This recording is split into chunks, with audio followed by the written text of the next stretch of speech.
comment a-t-on pu passer de ça à ça? De ça à ça? De ça à ça? Le- on a l'impression que la fantasy s'est quand même passablement dégradée au fil des dernières décennies. Euh, Il y a plusieurs causes à cela, bon, enfin d'après nous. Et du coup, on vous a fait une petite vidéo qu'on va essayer d'argumenter et tout avec des sources historiques, hein, pour vous expliquer pourquoi, selon nous, et c'est très subjectif, mais je sais qu'il y a beaucoup de gens qui partagent cet avis, pourquoi la fantaisie s'est dégradée et est-ce qu'elle s'est vraiment dégradée? Alors, on va commencer gentiment. Déjà, premier truc hyper banal, on tape fantaisie sur Internet et regardez sur quoi on tombe. C'est quand même assez étrange. Déjà, il y a la moitié des trucs, c'est de l'IA. Ça, c'est clairement avec l'influence de l'IA. Mais c'est des choses très lisses comme ça, Très, extrêmement digital. extrêmement digitales. Et bon, là, j'ai quasiment vu aucune illustration à la main, voire. Non, non, je crois qu'il Non, n'y en a aucune. pas. Et beaucoup de choses de jeux vidéo aussi, etc. Et comment est-ce qu'on a pu en arriver à là? Parce que il y a plein de choses. Pourquoi est-ce que les navigateurs nous montrent que ça? Puis on voit aussi que c'est des illustrations très différentes d'illustrateurs ou de créateurs complètement différents. Et pourtant, tous ressemblent beaucoup finalement. Ou, ou en tout cas, est assez uniformisé. On a l'impression que tout est dans le même univers. Exactement. Alors, deux, trois Parfait exemples exemple. un peu plus grands. League of Legends, hein, on le voit là, tout est vraiment super lisse et tout. Et puis, Le numérique prend une place le numérique incroyable. prend une place immense. Et puis, on le voit aussi, c'est pas. Qu'est-ce qui est de la fantasy? Qu'est-ce qui n'en est pas? Est-ce que ce gros robot steampunk, au fond, c'est de la fantasy? On va en parler après, mais c'est un peu sujet à débattre aussi. Un autre exemple Même, aussi, où les gens sont très bons techniquement, mais c'est très c'est lisse. très lisse, c'est réaliste, c'est démonstratif. C'est génial le digital. On peut arriver très vite à quelque chose de très poussé.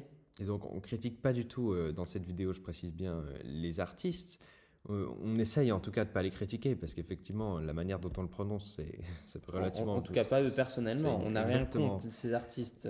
Par contre, Aucune haine. en tout cas, nous, personnellement, on trouve que ça, franchement, c'est moche et on le dit clairement. Et on va essayer de comprendre pourquoi et puis aussi de vous amener et d'amener les gens qui font ça, parce qu'on peut-être que vous ne le faites pas, hein, à réfléchir un peu là-dessus et que chacun puisse trouver un peu sa manière de faire et d'avancer ou juste de créer des illustrations si vous en faites pas et que vous êtes juste intéressé, tant mieux. Et de vraiment de pouvoir, voilà, comment est-ce qu'on en arrive à là et peut-être comment l'éviter aussi. Mais ça, c'est vraiment un choix personnel aussi à faire. On commence par un petit historique de la fantasy. Alors là, on a des choses moyenâgeuses, des contes chevaleresques. Alors bien sûr, ce n'est pas encore de la fantasy. C'est les racines de la fantasy. C'est ce dont la fantasy s'inspire. Donc voilà, c'est très l'art moyenâgeux, très naïf comme ça. Très, enfin, naïf, c'est pas le mot, mais simplifié. Techniquement, on voit en tout cas que c'est pas encore très maîtrisé, hein. La caverne derrière, c'est C'est désastreux, une mais perspective un peu bancale comme ça, mais en même temps, c'est ça qui est beau, c'est ça qui c'est est ça qui est cool. sympathique, c'est un peu Ça, c'est humain plus comme ça. tardif quand même. Oui, c'est un peu plus tardif, mais bon, le Moyen Âge s'étend sur vraiment Ouais, c'est plusieurs pas grave. siècles, donc. Ensuite, là, on a eu Oh, un pas gros saut. gigantesque, Là, c'est mais on arrive à l'époque des Lumières, le classicisme. exactement, avec énormément de contes de fées qui sont illustrés. Perrault, Grimm, Exactement. Il y a les fables La Fontaine. pas autant de fantaisie que ça, mais il y a beaucoup C'est- de personnification, on va dire, Ouais. d'humanisation des animaux Bah, c'est aussi. surtout pour enfants, parce que l'époque des Lumières, il y a quand même cette idée de quelque chose de très raisonnable. Donc évidemment que les adultes s'y intéressent moins. Et donc on oriente vraiment ça pour éduquer les enfants, les contes et tout. C'est un peu une morale comme ça. Ensuite, la période du romantisme. Donc le romantisme, ça s'oppose justement à cette idée de raison, de, de logique, et c'est beaucoup plus, c'est l'expression des sentiments, c'est l'exaltation comme ça de la nature et de l'être et de tout ça. Et donc, bien sûr, on arrive dans quelque chose, bon déjà plus proche de la nature, qui est plus Aussi, donc ça se rapproche plus des légendes, tout ça, et pas que les légendes pour enfants qu'on raconte aux petits. Non, non, non, c'est des légendes, on s'intéresse au folklore, là on voit un peu la sorcellerie, c'était Goya à gauche, là, On peut revenir en ouais. arrière, hein. Là on voit que c'est Goya à gauche, donc un peu le sabbat des sorcières, comme ça. Donc il y a aussi cette idée d'une nature grandiose, de légendes qui font peur, qui émerveillent, tout comme la nature. Donc il y a cette dualité aussi, mais tout est très fort, tout est très exalté. Et donc évidemment, les légendes et l'imaginaire, le rêve se portent tout à fait dans ce thème et dans ces préoccupations.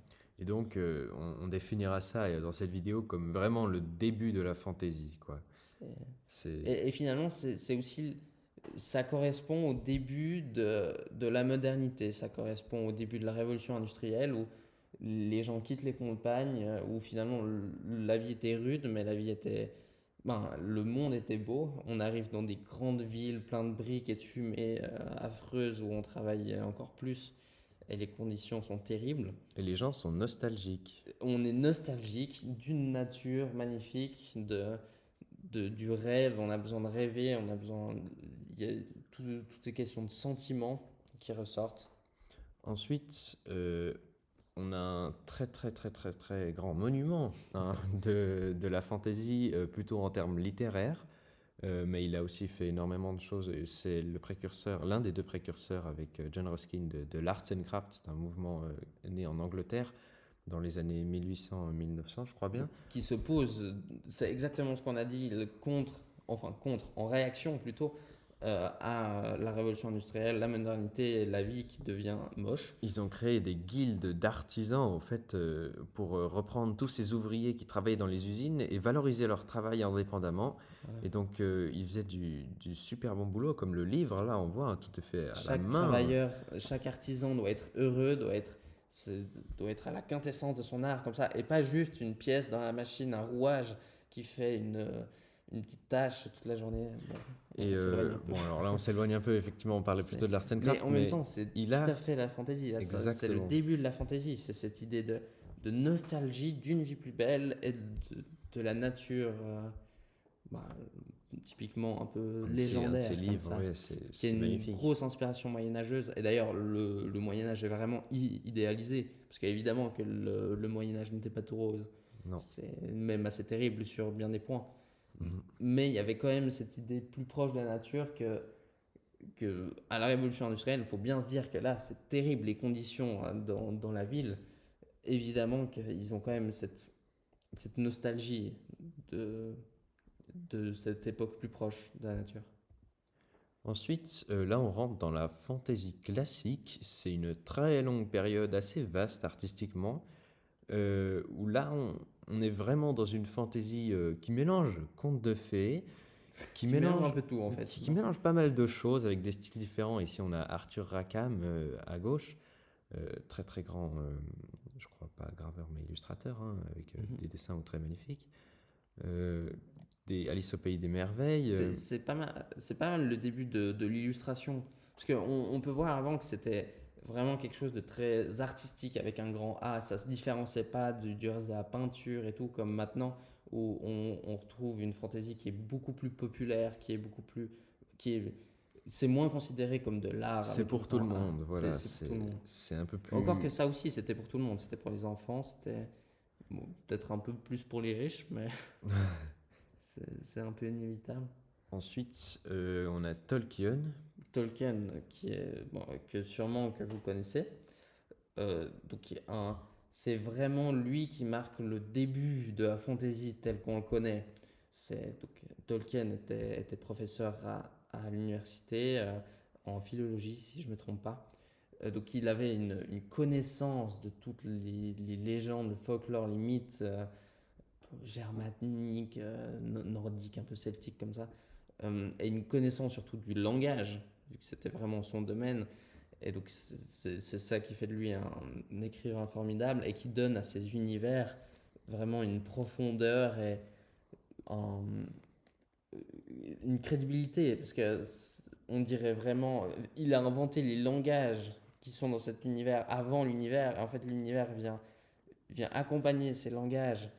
Et ça marche vraiment finalement comme une culture réelle. Il a vraiment repris les bases qu'on trouve dans, comme tu disais, dans d'autres Le cultures, notamment Beowulf et tout ça. germaniques, etc., pour en faire des trucs qui s'adaptent à son univers. Donc tout ce qu'on voit maintenant, les nains, les Enfin, il elfes, remélange. les hobbits et tout, c'est vraiment, ça vient de lui, quoi. Mais ça vient pas totalement de lui, parce qu'il les a pris. Il avait énormément de culture et il a fait un magnifique mélange. Mais c'est ça qui est vraiment bien. Et là, à côté, on a une superbe illustration de lui. Parce Il faisait qu'il des faisait aquarelles aussi, aussi. c'est un peu moins connu, mais il fait des très belles peintures. Là, on a deux, trois illustrations Donc d'autres des artistes interprétations qui sont beaucoup plus modernes. plus tardives, voilà. C'est Ça, c'est John Ho, donc c'est le grand illustrateur Arachné de contre la ça. Terre du Milieu. Ensuite, là, on a à droite, je crois que c'est Darrell Key Sweet, avec des trucs un peu plus kitsch, mais très cool aussi, avec les aigles, ça c'est dans le Hobbit. Et puis à côté, Ted Nasmith. Voilà, qui illustre, si je ne me trompe pas, un passage du Silmarillion. Ensuite, on arrive dans Donc l'époque. là, on retourne un peu en arrière des dernières illustrations qu'on vous a montrées. Voilà, là c'était un peu plus moderne. Donc ici maintenant, on revient dans notre histoire avec la fantaisie moderne qui est démarquée par l'apparition. Ça vient vraiment des États-Unis plutôt, des comics. On est très inspiré des comics. Bah là, on a une photo de Frank Frazetta qui est. Enfin, c'est contemporain au comics, ça vient un peu en même temps. Oui, voilà, Mais il y a cette même idée de quelque chose de c'est un très mélange. populaire. On appelle ça des pulp magazines. C'est donc c'est un peu pour tout le monde. Il y a quand même une idée assez commerciale. On voit pour que ce soit le plus vendeur, les femmes sont très dénudées, ce genre de choses. Et c'est là qu'arrive vraiment la démocratisation de la fantasy Au grand public. au grand public. Encore que ça reste un public assez spécifique et un peu nerd comme ça. On a aussi un superbe exemple parce que à partir de là, la fantasy commence aussi à se mélanger avec la science-fiction. Donc ici à droite, Métal Hurlant, que vous connaissez certainement par le magazine créé par le français Philippe Drouillet, qui mélange des créatures un peu fantastiques comme ça, mais dans des univers science-fiction. Je pense que c'était quand même important de le nommer parce que la fantasy, parfois, il y a quand même cette limite un peu. On ne sait jamais si c'est vraiment science-fiction, fantasy. C'est un gros débat. Surtout à cette époque. Surtout à cette époque. Et puis de l'autre côté, à gauche, c'est une peinture des frères Hildebrand, des Hent avec Merry et Pipin. Magnifique. Très inspiré par Disney comme ça. Oui, voilà, beaucoup plus comics comme ça. Comics, pas comics américains, mais comics dans le sens un peu dessin animé comme ça, voilà. Ensuite, au fait, notre ère dans laquelle on vit aujourd'hui de la fantasy n'a pas vraiment de nom. On pourrait appeler ça la fantaisie accessible. La fantaisie accessible, c'est comme ça qu'on l'a nommée, mais il n'y a pas encore de délimitation vu qu'elle ne s'est pas encore terminée. Et voilà quelques exemples de ce qui, pour nous, en tout cas, et je crois que tout le monde partage à peu près cet avis, c'est à peu près ça qu'on retrouve aujourd'hui en termes de fantaisie. Ici, des illustrations pour Magic. De manière assez globale. Voilà, quelque chose de très lisse, très digital aussi. Ultra digital, très numérique, avec aussi des couleurs très flashy. Et surtout, c'est vraiment repris c'est extrêmement inspiré par l'univers de Tolkien et plus précisément de l'univers de Tolkien interprété par exemple John Ho. Et on voit par exemple les elfes, ils sont tous représentés un peu de la même manière, les nains, même chose, on retrouve ces créatures. Donc on ne s'inspire plus de ce qui à la base était l'inspiration, c'est-à-dire la nature, puis après le poétisme du monde qui vient directement de la nature, qui est en contact avec la nature. Donc on s'inspire plus de la nature et du folklore dont les gens s'inspiraient. Maintenant, on s'inspire de ces gens qui se sont inspirés. Exactement. Donc c'est du recyclage, recyclé. Et en plus, il n'y a pas cette impulsion de départ. Il n'y a pas l'impulsion romantique et poétique qu'il y avait par exemple chez Tolkien. On ne la retrouve pas forcément ici. Parce qu'il y a, et encore avant, chez William Morris, etc. Ici, on s'en fout un peu de la nature de cette idée de nostalgie et d'une vie plus belle. C'est finalement très commercial. Et ça vient aussi avec une énorme démocratisation de la nature, de la fantasy. Et donc, ça doit plaire à un énorme public. Et évidemment, il y a cette idée d'uniformisation, il ne faut pas prendre de risques pour que ce soit le plus vendeur possible. Donc, ensuite, on revient juste un poil en arrière pour voir comment est-ce qu'on a pu arriver à des illustrations comme ça, en fait. Et c'est quasi totalement influencé par cet outil que certains trouvent magique et d'autres pas du tout. Enfin, il y a pas, il n'est pas mauvais, il n'est pas bon, mais c'est l'ordinateur. Ça, tout dépend de comment on l'utilise. Et l'ordinateur, là on parlera des ordinateurs portables, hein, bien évidemment, pardon, pas portables, personnels, Bon, que l'on peut utiliser chacun chez soi, qui a vraiment, qui a révolutionné le monde de l'industrie graphique. et pas que, le monde tout court. Le monde tout court aussi, bien sûr, mais là, vu qu'on parle précisément de fantasy et d'art fantastique, Oui. Donc c'est voilà. l'arrivée aussi du jeu vidéo. Avec les dungeon crawl, Bon, ça, c'est donc le jeu vidéo fantastique par excellence à cette fantasy époque. plutôt, Oui, fantasy. fantasy.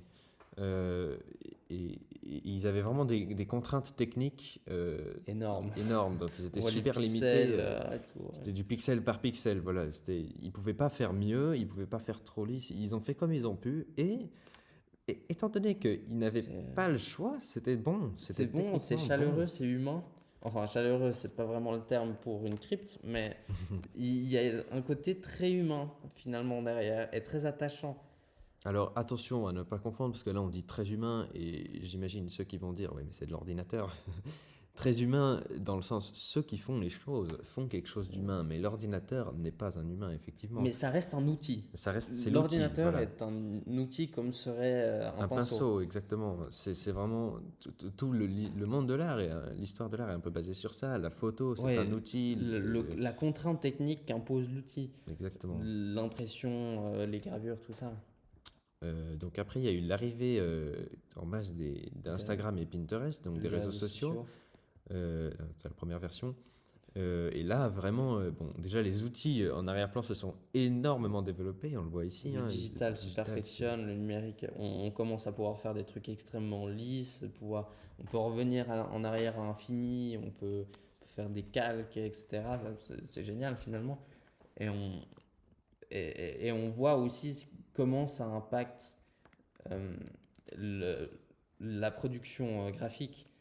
C'est, ça rend les choses très lisses, ça rend les choses plus froides, et petit à petit, ça perd en fait de caractère. c'est moins poétique, C'est on va beaucoup dire. moins. Et C'est aussi, très technique et moins on poétique. perd l'impulsion de départ. Parce que ça se Mais ça, c'est plus la démocratisation de la fantasy. Après, on Ça, va c'est des parler choses beaucoup maintenant plus récentes. de l'IA aussi et de son arrivée. Et ça, c'est une illustration pour Magic, donc ça n'est pas de l'IA, mais on le voit, c'est totalement. Le cheminement est le même que l'IA. Et c'est peut-être même avant l'IA finalement, ça n'a pas d'importance. Mais il y a, Je crois pas, ça. alors c'est peut-être après ça, mais Peut-être. il y a des illustrations très proches qui ont été faites avant. C'est le, le cheminement. Donc il y a deux cheminements qui est la même chose, c'est-à-dire qu'il y en a un, c'est simplement le fait de reprendre les dernières choses qui ont été faites, la surface finalement, pas les s'inspirer du folklore et tout, les trucs profonds. Non, non, non, la surface, les dernières illustrations qui ont été faites, les dernières illustrations à la mode, parce que c'est commercial justement. On remélange tout ça et on pond une nouvelle illustration qui est un mélange de tout ça. Et on voit le deuxième truc qui ressemble beaucoup à l'IA, c'est le manque de contraintes techniques, vu que c'est du digital, où tu peux faire à peu près ce que tu veux. Et finalement, on arrive à un résultat très proche de l'IA pour ces deux raisons, donc le côté commercial et le côté où tu n'as aucune contrainte technique, et donc tu peux mettre des couleurs ultra flashy comme ça, et ça donne quelque chose de très froid, de très peu humain. Donc, même chose, Quelques exemples. quelques exemples. Euh, Et là, on arrive, c'est des exemples d'IA, donc et c'est finalement très finalement, proche. entre ça et la première, franchement, la limite, Alors, on voit que c'est quand même un peu plus humain quand c'est fait à la main. Évidemment, vu qu'il y a une marge d'erreur finalement. C'est quand même un humain qui l'a fait, qui n'est pas parfait. L'IA est en soi de la perfection dans cette idée-là. Personne n'est meilleur que l'IA pour mélanger la surface, les dernières choses à la mode qui ont été faites et répondre une illustration qui est exactement dans la continuité et qui finalement n'apporte rien de nouveau. C'est le principe de l'IA et pas mal d'illustrateurs le font en fait aussi.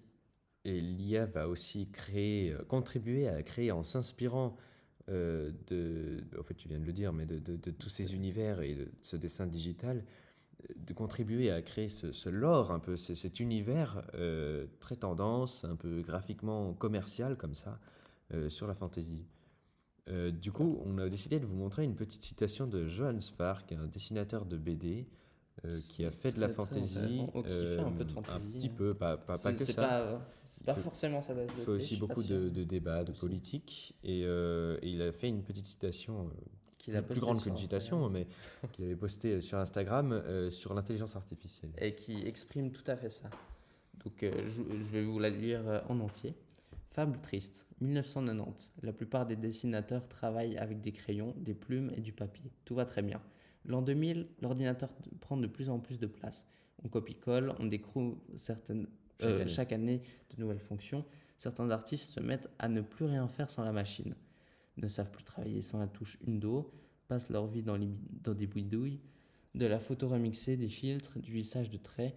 Au bout d'un moment, tu sais plus s'ils sont dessinateurs ou DJ. Ça donne un résultat formidable, on dirait que c'est pas fait à la main.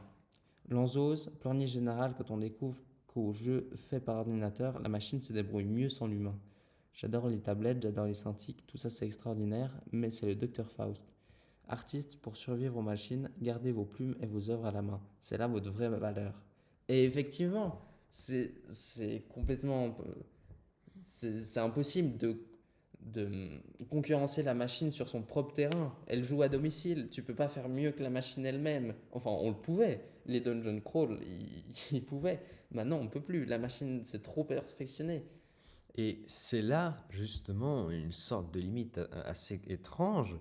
Est-ce que il est possible de faire du digital? Bon, eh bien, oui, en soi, mais il faut d'abord avoir conscience que c'est vous qui devez dompter la Oui, machine. Parce c'est que pas la si, machine qui doit vous utiliser. exactement, et cela ne passe pas forcément par savoir techniquement utiliser la machine. Non, même si vous savez techniquement utiliser la machine, elle peut vous utiliser vous. Alors, évidemment, elle va pas, elle est pas méchante envers vous, on s'est compris, c'est une expression, mais vous allez vraiment faire quelque chose qui lui correspond, alors que ce que vous voulez faire à la base, c'est pour vous, c'est vous qui Ça voulez doit faire être de l'art et humain. ça doit vous plaire à vous.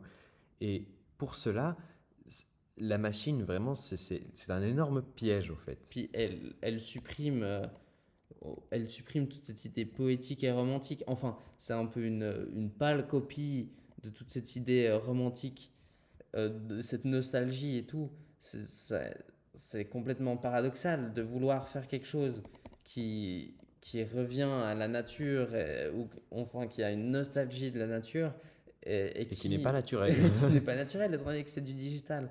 C'est paradoxal, ça ne mène à rien. Donc, Donc, voilà quelques exemples, un peu pour comparer la fantaisie qui se faisait. Bon, alors ça, c'est pas si vieux, hein, c'est les Fairy Hildebrand, donc siècle passé, quand même. ouais, c'est plutôt les années 1900-2000, donc ça c'est un peu large, mais c'était pas si vieux, mais 1970, je dirais. Et, euh, et donc là, c'est une scène du Seigneur des Anneaux, vous l'aurez certainement reconnu, héroïne contre un Nazgûl. Héroïne. Héroïne, pardon. Héroïne, c'est de la drogue. Donc, tac, voilà ce que ça donne aujourd'hui. Alors, évidemment, les Voilà. illustrateurs, je ne sais pas si ça c'est un professionnel, je pense que c'est plutôt une sorte de fan art, mais c'est franchement, même techniquement, c'est bon. Vous voyez, cette perspective, c'est maîtrisé. Les ombres et tout, tout est maîtrisé. Ce n'est pas mauvais techniquement, c'est mauvais parce que ce n'est pas humain. C'est C'est pas chaleureux. c'est Ou, ni enfin, romantique ni poétique d'ailleurs. exactement, et Et c'est pas naturel. C'est totalement pas naturel. on pourrait accuser le côté technique, mais on voit par exemple sur les illustrations de Tolkien qui n'était absolument pas illustrateur, qui n'avait pas une technique incroyable, voire pas du tout de technique. Et pourtant, il fait des choses géniales. Mais voire même l'illustration qu'on a juste là à droite des frères Hildebrand, où on voit que les deux sont censés se taper dessus. Moi, si je taperais sur quelqu'un, je le ferais pas comme ça. Ils sont un peu mous là. Mais pourtant, ça donne vraiment bien. Le Nazgûl, il C'est aurait pu être un peu plus c'est agressif. beaucoup moins démonstratif. C'est parce que c'est beaucoup moins commercial. Ça s'adresse à des nerds dans leur cave qui jouent à Donjons et Dragons. C'est bon, en soi, c'était commercial à l'époque, mais c'était Oui, commercial niche, donc c'était pas besoin commercial dans d'avoir une trop de. frange très fine de la population. Alors, quelques autres exemples. Celui-là, donc, Donjons et Dragons. je crois bien que c'est Darrell Kiswit. Mais désolé si je me trompe. Donc, le manuel de Donjons et Dragons avec une superbe peinture dessus. Et une mise en page super aussi Ouais, d'ailleurs. ouais, la mise en page est très cool. Et bon, tout aligné au milieu, ils sont pas osé grand-chose. Et donc, On voit ce que ça ensuite, donne maintenant. voilà, je sais pas si c'est un fan art ou pas, je pense que Non, non, vu non, qu'il a non, mis le logo. Mais là, franchement, c'est limite de la 3D. À se demander s'il n'a pas utilisé un modèle 3D pour faire de la peinture. Est-ce que c'est critiquable? Je ne sais pas. Parce qu'on a le droit d'utiliser des modèles 3D et ensuite de recopier le modèle 3D, mais juste en peinture. C'est pas, c'est un peu une. C'est à vous de juger si vous aimez ou pas, quoi. Mais en tout cas, ça rentre clairement dans cet univers très commercial ou très lisse, tout doit se ressembler de Donjons et Dragons. Alors qu'avant, on osait, on le voit. Je, je suis pas sûr, on n'a pas vraiment analysé cette peinture à côté de Darrell Kiswit, mais j'imagine qu'il y a des trucs anatomiquement qui ne passent pas. Bon, encore qu'ils avaient une vraie formation, ils avaient une Oui, formation beaucoup plus et classique, pourtant hein. techniquement c'est bon, mais c'était fait à la main, donc C'était fait à la main, il y a forcément des contraintes à la main. Ça bave, ça fait des tâches, c'est chiant de faire à la main, et pourtant ça donne mieux. Autre exemple avec Nécropotence, super carte de Magic que vous connaissez peut-être. Il y a une réédition en full art, je crois. Je crois que l'artiste est japonaise. Et donc, bon, là, c'est évidemment, c'est encore différent parce que c'est un style de manga un peu animé comme ça. Mais bon, ça reste en digital. Pourquoi? Surtout que dans la culture japonaise, là, tout ce qui est les estampes et tout, c'est magnifique, c'est fait à la main, c'est de l'impression. C'est, Finalement, ils ont le même problème qu'ici, ça ne change rien, hein. Les mangas, il y en a eu des géniaux, Akira et tout. Ensuite, les gobelins qui se sont bien fait massacrer, selon Ouais. nous.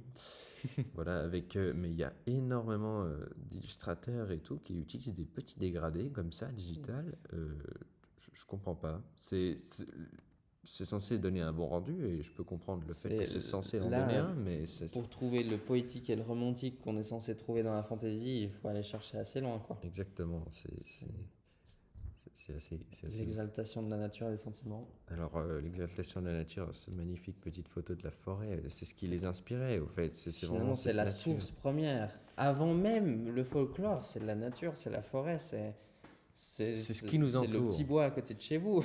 Et dans ce gobelin, est-ce qu'on voit la forêt? Est-ce qu'on s'imagine que l'artiste, il a été chercher, je parle du gobelin à gauche, à droite, pardon. Il a été chercher, il a été se balader en forêt et tout pour avoir de l'inspiration pour dessiner ce gobelin? Je crois pas, non, il a été se balader sur Internet, là, Sur Pinterest. sur Pinterest. Et il y a un petit problème aussi de recherche en surface. Il faut De... vraiment aller plonger, parce Ouais, aller qu'aujourd'hui, on est profondément. bombardé, quand vous tapez fantasy, on l'a vu avant, vous tombez sur des trucs très spécifiques de notre époque, mais il faut vraiment chercher loin, il faut vous intéresser un peu, avoir de la culture. Après, c'est très subjectif. Si vous voulez avoir un rendu différent, si vous voulez vous démarquer, si vous voulez, je sais pas, Et c'est finalement aussi échapper à l'IA. Ça, exactement. Et à ce côté très lisse, c'est bien d'avoir une autre une autre culture, culture. et notamment d'aller voir des œuvres en vrai aussi. C'est très important parce qu'on peut voir tout devant un écran. Tu peux voir la Joconde devant un écran, tu peux voir n'importe quoi. Bon, la Joconde en vrai, elle est juste toute petite dans un musée, on s'en. Ouais, surtout que c'est Voilà, cher aller à Paris. ouais, Mais exactement. c'est les musées Mais en Suisse, même, c'est il y tellement a pas certainement cher. des petites galeries. Bon, en Suisse, nous on est Suisse, mais vous habitez peut-être en France, en Belgique, je sais pas, même au Canada. C'est, Les musées, il y en a partout, des grands, des petits, certains sont gratuits. Vous pouvez c'est... aller voir, et puis vous La pouvez. culture n'a jamais été aussi accessible. Exactement, et Et c'est même la important. culture, comme Tant on mieux. l'appelle, la grande culture, finalement, c'est tellement accessible maintenant. C'est une simplicité incroyable d'aller voir du Van Gogh ou quoi que ce soit qui passe dans le musée à côté de chez vous. Mais attention, allez voir des musées, mais vous pouvez aussi aller sur Internet. Ah, bien C'est pas sûr. interdit, c'est bien. Il faut C'est, juste. plus c'est large, plus ça donne d'idées, plus ça donne de pistes différentes. Et c'est important, c'est comme la nourriture en fait. Il faut vraiment, on peut pas dire ah non j'aime pas, j'aime pas. Moi ce que j'aime de toute façon c'est ce qui est sur Pinterest. Bon, c'est hyper général, Bon, désolé de le dire sur Pinterest, mais ce qu'on trouve sur Internet en tant que fantaisie moderne, on peut pas dire ça parce que c'est comme la musique, c'est comme tout en soi artistiquement. Il faut goûter pour savoir si on aime ou on n'aime pas. Et là, il faut aller chercher, il faut aller observer, quitte à être dégoûté par certains styles. Et comme ça, on saura vraiment ce qu'on aime et ce qu'on n'aime pas. Et on pourra peut-être s'en inspirer ou pas, mais au moins on aura regardé ce qui existe. Et aussi, ne vous persuadez pas que vous êtes sur le bon cheminement parce que vous êtes vraiment Vous, peut-être que vous ne le faites pas, hein, désolé, enfin, je sais pas, on peut pas savoir qui regarde la vidéo, mais il faut pas se persuader qu'on est sur le bon cheminement. Il faut toujours essayer de se remettre en question. Et c'est ça d'ailleurs ce qui fait que l'art est magnifique, c'est que c'est une remise en question constante. Un artiste, mais n'importe qui, même les plus grands, si il a en tête qu'il n'est jamais à son summum, Mhm. le point d'exaltation de son art, eh bien, il peut toujours progresser. Et c'est ça ce qui les rend meilleurs. Et si vous vous dites, OK, là, c'est bon, je suis le boss et je peux continuer toute ma vie à faire ça, vous pouvez. Vous pouvez, et si ça vous plaît, ben, tant mieux. Mais Mais c'est plus de l'art, voilà, c'est commercial. c'est limite, c'est plus de l'artisanat, mais bon, c'est Non, très de compliqué. l'artisanat, il y a un côté de Oui, création. mais il faut vraiment, on n'est jamais, on fait jamais le meilleur de nous-mêmes, quoi. On On n'est peut jamais toujours à faire faire. mieux, exactement. Et donc, juste pour illustrer aussi, il y a des styles. La fantasy aujourd'hui, on le sait, on l'a dit avec la science-fiction, Métal Hurlant, Philippe Druillet et tout. On sait plus trop. League of Legends, c'est un très bon exemple. Est-ce que c'est de la fantasy? Est-ce que c'est du steampunk? C'est un peu entre les deux, quoi, parce qu'il y a du steampunk, mais c'est quand même très très fantasy pour du steampunk. Et justement, on trouve que le steampunk, c'est un style qui a su se démarquer Voilà. de la fantasy. Ils n'avaient pas la même impulsion de départ que la fantasy et ils ont juste fait un nouveau truc. C'est pas quelque chose qui est en relation vraiment Voilà. avec la nature et tout, c'est plutôt une sorte comment dire ça, de science-fiction dans le passé. Donc, mais aussi, ça fait que ce n'est plus de la fantasy moins bien, c'est simplement un autre style. C'est simplement un Et autre ça, style. il n'y a aucun problème. Chacun fait ce qu'il veut, quoi. Après, là, on a mis deux, trois trucs qu'on aimait bien, mais bon, nous, personnellement, c'est pas ce qui. Oui, bon, ça c'est. Voilà, Ouais. c'est encore assez subjectif. Le steampunk, ça veut pas dire. C'est pas parce qu'il est hors de la fantasy qu'il est forcément bon. Il y a aussi des choses mauvaises, mais bon, subjectivement, Bon, bien comme sûr. partout. Mais voilà, c'est intéressant de savoir que eux ils se sont démarqués et puis qu'ils ont osé aussi se démarquer. Voilà. Voilà un petit exemple de ce qu'on dirait une sorte d'appauvrissement selon nous de la fantaisie, hein, avec des livres. C'est pas le même livre, mais c'est les deux de fantaisie, donc Même style de livre, finalement. même style de livre, j'imagine, même si certains ont des textes un peu plus vieux. Les couvertures, donc là on a un truc très art and craft, ouais, À gauche, donc. limite un peu, non pas un peu art nouveau, mais Un peu Art plutôt art Nouveau. and craft comme ça.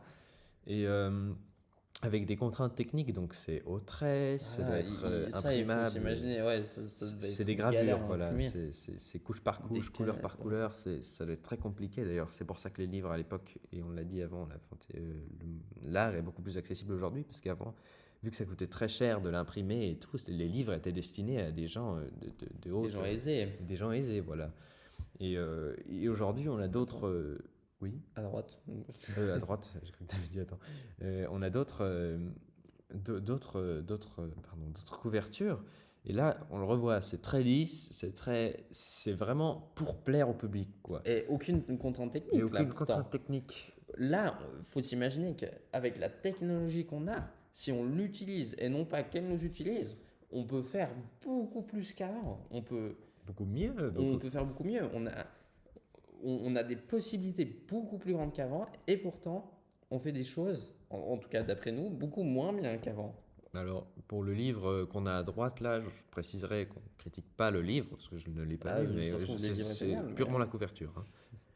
Donc, la fantaisie avant, c'était vraiment quelque chose d'artistique. Voilà, il n'y avait pas cette différenciation entre un peu la culture populaire et, bon d'ailleurs la culture populaire qui n'existait j'imagine pas vraiment, à part dans les contes et les choses qui se racontaient, les légendes.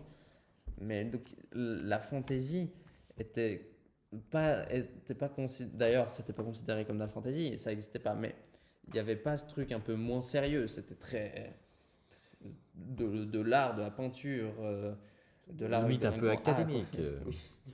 Ensuite, il y a eu l'arrivée justement avec les jeux vidéo, les pulp jeux de rôle, magazines, tout ça, exactement. ouais.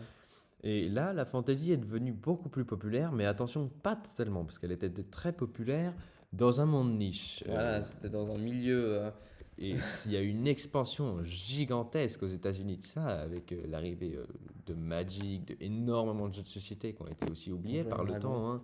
Parce que Donjons et Dragons, Magic, on les connaît bien, mais il y en a tout plein d'autres mais comme celui-là, je sais pas trop bien ce que c'est. Et Et c'était des nerds, des gens C'était vraiment passionnés qui c'était se pas du retrouvaient tout dans des cool. caves. C'était Donc vraiment. évidemment, c'était commercial, mais ça vendait pas au grand public, c'était pas à la mode, c'était donc évidemment que c'était quand même plus Ça sincère. vendait à un grand public niche. Voilà. Le grand public. Et ensuite, Voilà. Là, maintenant c'est c'est plutôt aujourd'hui, c'est vraiment super populaire, démocratisation facilement complète. accessible. Enfin, il n'y a pas besoin de connaître des potes pour qu'ils vous invitent à faire une partie de Donjons et Dragons dans la cave, quoi. Enfin, si, en soi. C'est un peu Mais en toujours. allant juste à une convention, on peut vous expliquer rapidement comment jouer. Enfin, Ça, c'est c'est- beaucoup plus accessible. Mais là, ça, c'est et plutôt des jeux, mais maintenant, c'est littérature aussi, tout est beaucoup plus maintenant accessible. ça vise tout le monde finalement. Et on voit quel impact ça a sur, par exemple, Magic et Donjons et Dragons. On a donné des exemples avant de visuels. Il y a vraiment un, cette démocratisation et cette popularisation énorme, ça a amené quelque chose de vraiment très commercial et de beaucoup moins honnête, de beaucoup moins proche du public, logiquement. Et ce qui se ressent visuellement. Bah déjà, merci d'être resté jusque-là, jusqu'à la fin de la vidéo. C'est pas tout à fait la fin, mais parce que c'est difficile de s'accrocher étant donné qu'on n'a pas on n'est pas des grands youtubeurs, du coup, on a fait un truc un peu On saute un peu du coq à vite, l'âne. voilà. Euh, des petites citations, restez, hein, parce que c'est vraiment pas tout à fait la fin. On laisse qu'on digère. Donc vraiment, il faut s'instruire, il faut chercher au maximum des trucs profonds, mais même vous pouvez aussi simplement vous influencer avec ce qui vous entoure, quoi. On vit dans un monde réel, donc la Oui. fantasy c'est du rêve, mais le rêve c'est tout le meilleur du monde réel. Je crois que c'est John Poe qui avait C'est dit John ça. Ho qui disait que la La fantasy, fantasy, c'était peut-être le merveilleux du quotidien sans quotidien. C'est exactement. Et c'est ça qui est beau, en fait. Donc, ça qui est beau. inspirez-vous-en et voilà. Et tout semble déjà fait, mais si on revient en arrière, il y a 1000 chemins jamais encore empruntés. Et ça, c'est assez vrai. Aujourd'hui, si on veut continuer et progresser et faire quelque chose de nouveau, disons plutôt, c'est très C'est compliqué parce que c'est très commercial. Mais si on revient en arrière, il y a des chemins qui n'ont pas encore été empruntés, j'en suis sûr. évidemment, si on est exactement dans la continuité, si on perpétue exactement l'univers de, par exemple, les films du Seigneur des Anneaux, qui sont donc une interprétation, entre autres de John Ho, qui sont une interprétation des textes de Tolkien, qui sont inspirés, eux, plus ou moins directement du folklore et ben, de la culture et de la nature, évidemment que les pistes sont vraiment sont fines et sont étroites. Mais si on s'inspire directement de la source et qu'on a directement cette impulsion de départ, si on veut faire de la fantaisie, si on veut pas faire de la fantaisie, on n'a pas besoin d'avoir la même impulsion. Ça s'appelle juste pas de la fantaisie. Et on peut là aller dans toutes les directions qu'on veut et c'est beaucoup plus large. Alors, du coup, on a décidé pour cette fin de vidéo de vous faire quelques exemples, un peu présenter Ou quelques exemples quelques de artistes. grands noms dans la fantasy et que nous, on apprécie énormément. Donc, c'est assez subjectif, mais je pense qu'il y a beaucoup de gens qui partagent notre avis. On n'est pas les seuls à les aimer. C'est Vous vraiment pouvez aussi des aller, institutions. aller chercher ceux qui vous plaisent aussi et prenez ceux qui vous plaisent dans ceux-ci. Peut-être pas tout va vous plaire et c'est normal, c'est les goûts et les couleurs. Un grand artiste, Gustave Gustave Doré. Doré, très connu pour ses gravures, il a illustré beaucoup de contes, de légendes. C'est du romantisme, si je ne me trompe pas. Et en tout cas, il y a tout à fait cette idée de nature, parfois menaçante, parfois merveilleuse, et de sentiments forts, d'aventure, de légende, de mystérieux. Et une maîtrise de la gravure et du trait, juste, c'est du Incroyable. génie, quoi. De la Euh, gravure sur cuivre. ensuite, John William Waterhouse, qui est un artiste du mouvement pré-raphaélite. Raphaël. J'arrive jamais. Et puis, donc, le pré-raphaélisme, c'est un mouvement qui est apparu aussi en Angleterre. Il y a énormément de mouvements qui sont apparus en Angleterre, de bons mouvements, en tout cas selon nous. Et qui se voulait que toute la peinture avant Raphaël, donc le peintre, c'était de la bonne peinture, et puis ensuite tout ce qui passe après, donc des trucs très académiques quand même, pour eux c'est de la merde. Donc, ce qui vient après, c'est le baroque et le classicisme. Voilà, et le classicisme, autant le dire que c'est un peu pompeux quand Ouais, même. c'est pompeux, puis c'est vraiment.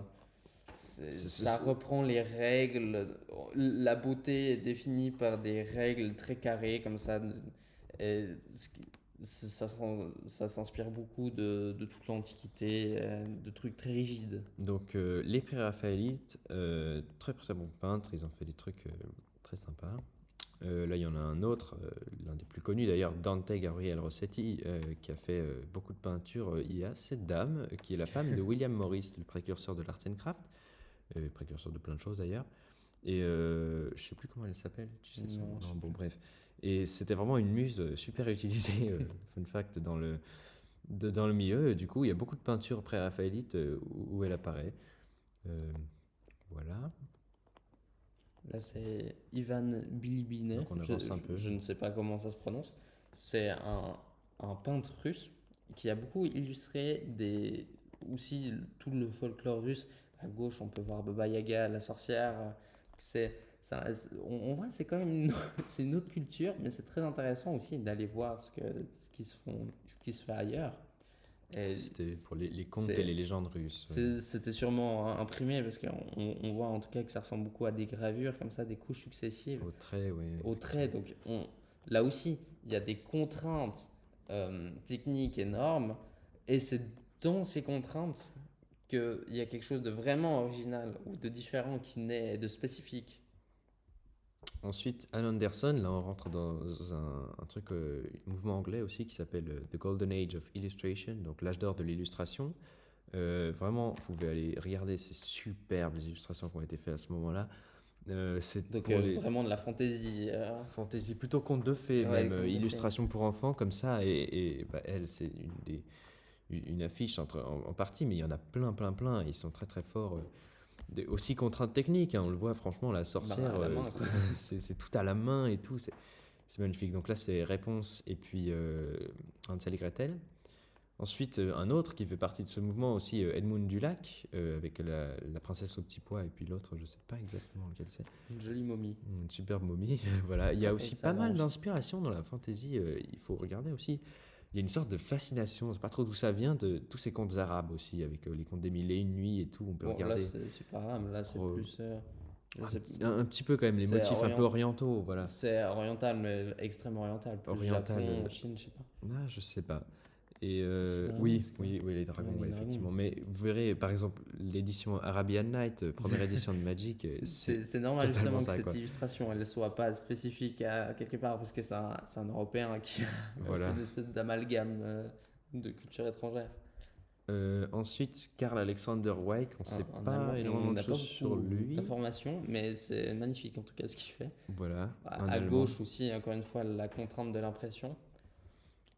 Ensuite, Frank Frazetta, on l'a déjà vu juste avant, c'est Une un génie, un institution, maître de la fantasy pulp en tout cas, et qui a fait des peintures en quelques jours seulement et tout. Il avait une technique magnifique. Et puis aussi, un truc que j'aimerais bien citer rapidement, c'est qu'il savait vraiment mettre en valeur ces sujets. Là, on voit la peinture à droite à gauche avec les nains ou les guerriers, je sais pas trop si c'est des nains ou pas.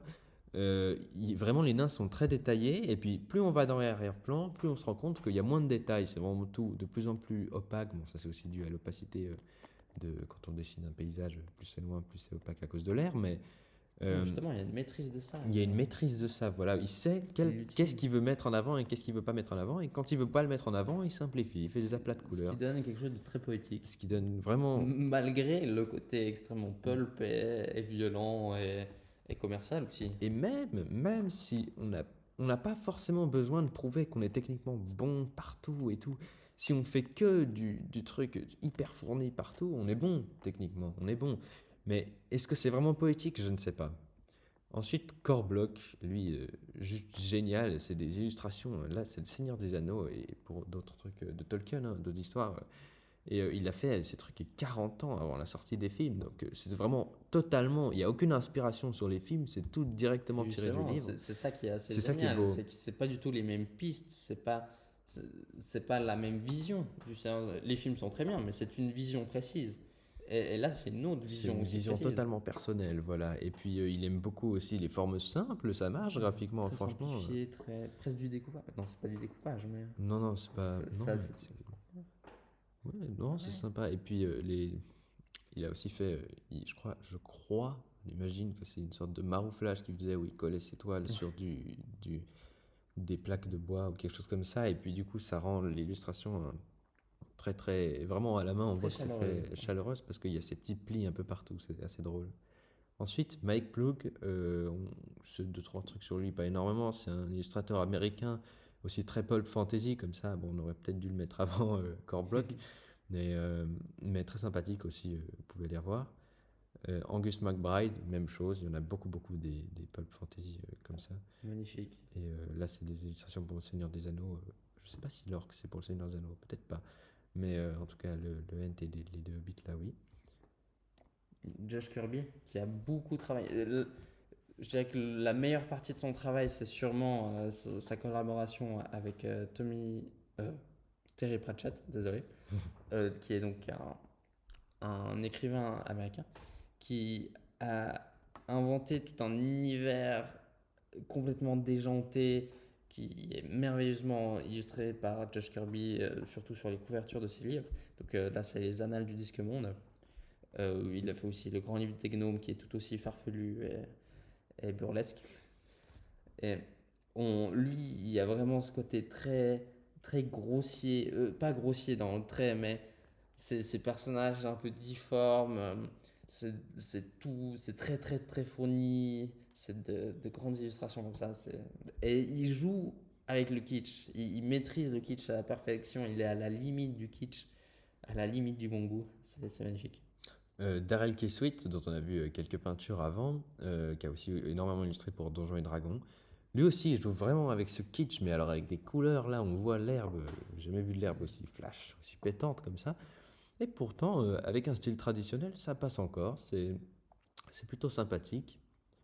John John Ho, Ho, qui est un, monument. un monument de l'illustration actuelle et surtout qui a incroyablement influencé euh, l'illustration fantasy aujourd'hui, pour le meilleur et pour le pire d'ailleurs. C'est un excellent illustrateur, mais la manière dont beaucoup de gens se sont influencés de lui est assez étroite, comme ça, malheureusement. Inspiré, ouais. Ouais, parce que donc il est surtout connu pour avoir illustré le Seigneur des Anneaux, et surtout pour les films du Seigneur des Anneaux. Et cette vision du Seigneur des Anneaux, c'est pour ça que je disais avant que presque malheureusement, parce que sa vision du Seigneur des Anneaux est géniale, son interprétation, les films aussi, mais donc ça a créé une espèce de couloir très étroit pour la continuité de la fantasy. Enfin, c'est pas de leur faute. C'est, je sais pas pourquoi, on fait tout un peu des trucs Le problème ne vient dans pas cette vraiment d'eux, interprétation. mais c'est plutôt les gens qui se sont inspirés d'eux, qui se sont dit ah ouais, c'est génial. Et c'était tellement bon qu'ils ont quasiment pris que ça. Et c'est ça qui est un Voilà, peu dommage. c'est au lieu d'aller revenir à la source, donc là qui est Tolkien par exemple, et de prendre peut-être des chemins différents comme l'a fait Corblock, encore que lui il n'a jamais vu les films bien évidemment. On vient vraiment dans cette continuité de cette vision de John Ho, qui est géniale, mais qui est quand même une vision personnelle. Et donc on vient travailler dans cette vision, ce qui n'a pas vraiment de sens, étant donné que plus on vient travailler, plus on est loin de la source, qui est donc la source première, c'est la nature, puis le folklore. Et donc plus on s'en éloigne, plus on s'éloigne de l'impulsion de départ, de l'intention de départ, et plus ça devient moins sincère et plus commercial. Ensuite, Tim et Greg Hildebrand, aussi des monuments. Ils ont fait des centaines de peintures. Ces deux frères américains. Ils ont fait plein de choses, hein, du Seigneur des Anneaux, Magic, des pin-up aussi, hein, Beaucoup. mais très sympathique avec une vision extrêmement américaine et puis aussi très Disney comme ça, un peu Ouais. cartoon, qui est sympathique aussi. Un petit peu moins retour à la nature, mais c'est bien Elle est maîtrisé, puis c'est à bien, la main, c'est elle à est la bien main. différemment. C'est Ted Nasmith, Ted Nasmith qui lui a une interprétation, qui a aussi beaucoup travaillé pour le Seigneur des Anneaux, mais enfin dans l'univers du Seigneur des Anneaux. pour les films aussi, je crois. Tu crois? Je sais plus. Pas Pour les sûr, films, pas sûr. c'est John Ho, Alan Lee, mais Ouais. Ted Nasmith, je sais pas s'il a travaillé. Je crois pas qu'il a travaillé pour les filles, qu'il ait travaillé pour les films.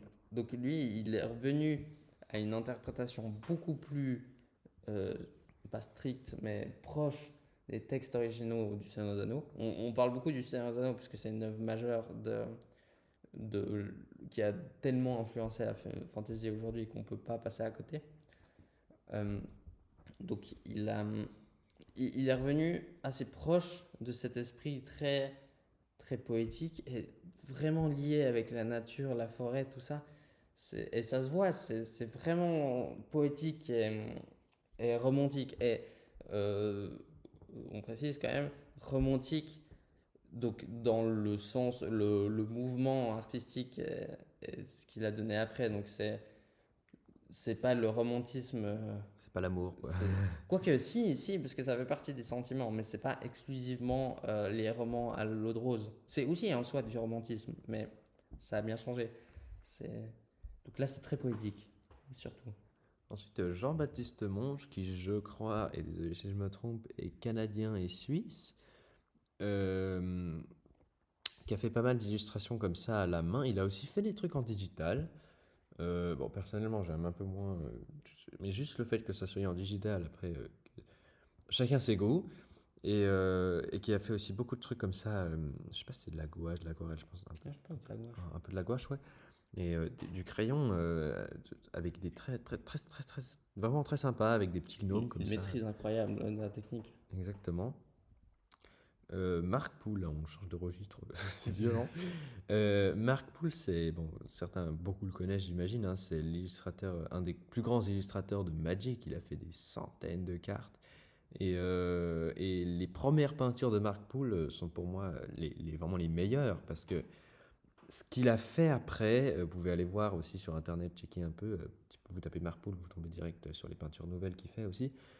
Elles sont bien, elles sont bien. Après, c'est totalement un goût personnel, mais c'est quand même, ça ressemble à des choses fait digitales un peu quand même, c'est moins proche de la nature. Et là, donc là, c'est pas forcément hyper proche de la nature. Bon, peut-être cette montagne, je crois que c'est les mines des nains, un truc comme ça, cette carte.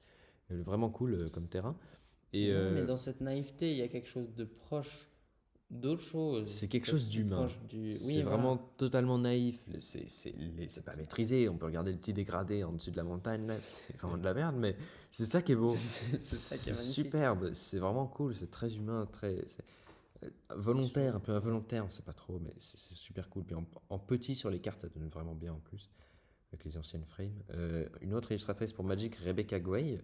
C'est vrai qu'on n'a pas cité Qui beaucoup de femmes. s'inspire pas du tout de la même chose, qui est Non, une non, vision là complètement c'est différente. plutôt Art Nouveau, je crois, Ouais, oui. ouais, la peinture en bas à droite avec la feuille d'or derrière, ça c'est très très Art Nouveau.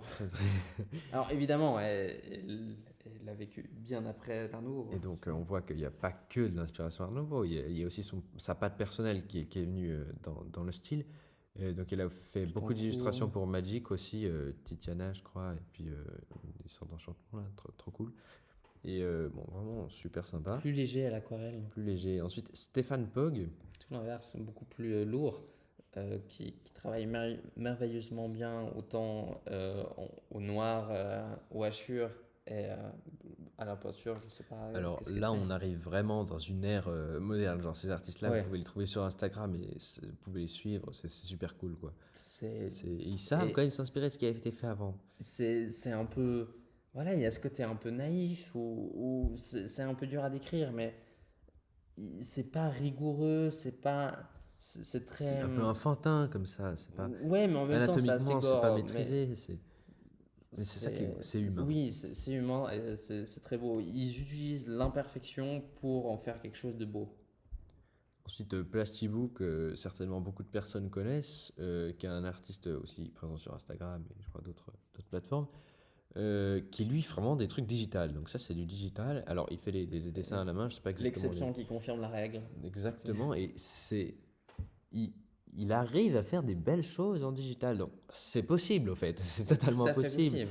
Mais lui connaît l'outil et il sait que l'outil ne va pas le dompter parce qu'il a Voilà, c'est pas une connaissance technique de l'outil, c'est qu'il sait qu'est-ce qui est possible, qu'est-ce qu'on fait et comment on peut arriver à faire des mauvaises choses avec l'outil. Enfin, c'est une c'est supposition, hein. Et et vas-y. il y a cette idée, lui aussi il joue avec l'imperfection, mais pas l'imperfection à la main, évidemment, vu que c'est digital, mais il utilise cet internet un peu vintage avec ses énormes pixels, ses trames, c'est les dungeon crawl, beaucoup. On C'est sent, du hein, dungeon c'est roll c'est quasiment, du dungeon crawl. totalement. C'est, et donc là aussi, il y a quelque chose d'humain. L'outil n'est pas parfait. Enfin, là, il limite l'imperfection. Mais lui, contrairement à pas mal d'illustrateurs qui travaillent en digital, mais avec des brushes qui vont ressembler, des brushes numériques, qui ressemblent à de la main, donc c'est imité à la main et ça n'a aucun sens, ça se voit. Tandis que là, il, il imite pas la main, c'est du digital et il utilise l'imperfection du digital en rendant vraiment visible ses trames, ses pixels et tout cet héritage de l'internet vintage.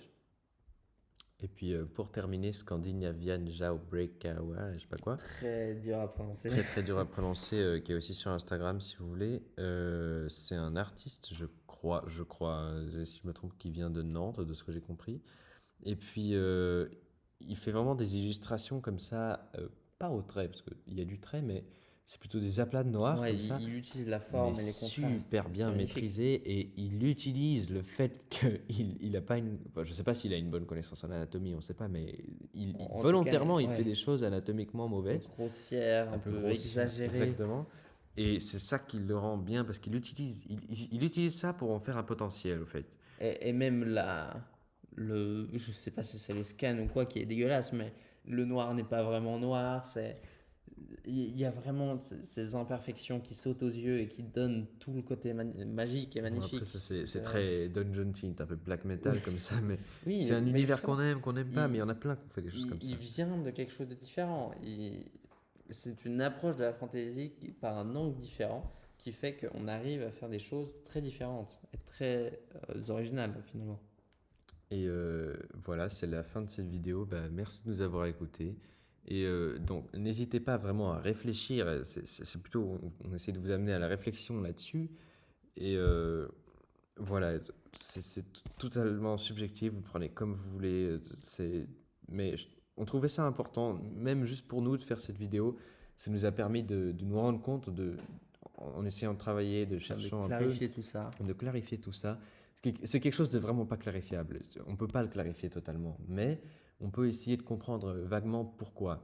Pourquoi c'est devenu aussi mauvais selon nous. Donc, Enfin, euh, oui, ouais. ah oui, pour nous, oui. En tout cas, dans le cadre de la fantasy, vu que ça trahit les principes de la fantasy, donc effectivement, dans le cadre de la fantasy, c'est mauvais. Dans un autre cadre, c'était très bon. Exactement, voilà. C'est Donc, bah, merci de nous avoir écoutés.